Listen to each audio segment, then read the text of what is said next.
So remember, in the OPPQRST category, what's the most common problem you're going to have? Well, you ask open-ended questions, they'll just take you into the weeds. Okay, you got to do menus. 2, they'll change subjects on you. And what's the other one? Losing control. Now, what's going to be the biggest problem about the OPPQRST, and actually of all interaction in the beginning, you will not have the active listening skills to realize it happened. Now you will. Now it's kind of like high on your radar. So it'll happen, and then while it's happening, you go, oh, it's happening. But now you know how to correct it. So when they change subjects on you, in other words, change chief complaints, you'll recognize it more now. And then what's the phrase you use to get them back? If you don't mind, let's just talk about this problem first. And when we finish with this, then let's talk about your other one, if that's okay with you. That's how you bring them back. What's the worst thing you can do when you're talking about this subject and they bring in a different subject? Ask a follow-up question about that subject. Now, this commonly happens when something else happens. You'll be talking about your subject, but you're only on OPPQRST. And they'll introduce an ADL. You won't be done with the OPPQRST. And they'll say something about sleep or work, and it'll trigger you because you know you're going there.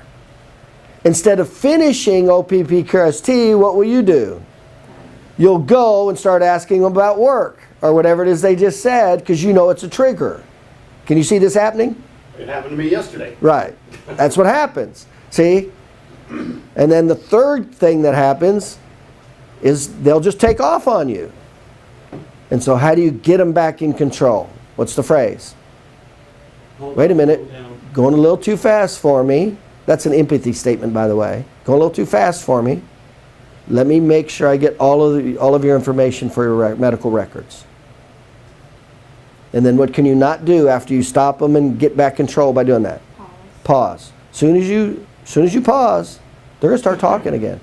And you guys know this when you pause to write notes. When you pause to write notes, what do patients start doing? Talking. And the worst thing you can do is what? Respond to what they're saying. Because you can be guaranteed what they're saying is not what? The answer to the questions that you have. And then one other consideration, right? When you ask a question, what are you guaranteed 50% of the time? They're not going to answer. They're not going to give you the answer. It's going to be some generic talking. They're not going to give you the answer. You have to be proactive and be ready for it. And so when they don't give you the answer, how do you get the answer? Say the exact same thing again. Don't change your words because it increases the familiarity. It increases the familiarity. You guys do this with your kids. Okay? Jack, don't do that. He still does it. Do you change your phraseology? You go, Jack, don't. Really what happens is your tone comes in. You go, Jack, don't do it. I said don't do that. See? You stick with the same words because they're already familiar. Don't change your phraseology. It creates a higher sense of consciousness and awareness. Okay? That's what's going to happen in the OPPQRST. It can happen periodically throughout, but we'll typically notice it in the OPPQRST because that's where really you have to start controlling the patient. That's where you have to start leading them, controlling them, and directing them. That's really where we'll start noticing. That's where we will really start noticing your skill level.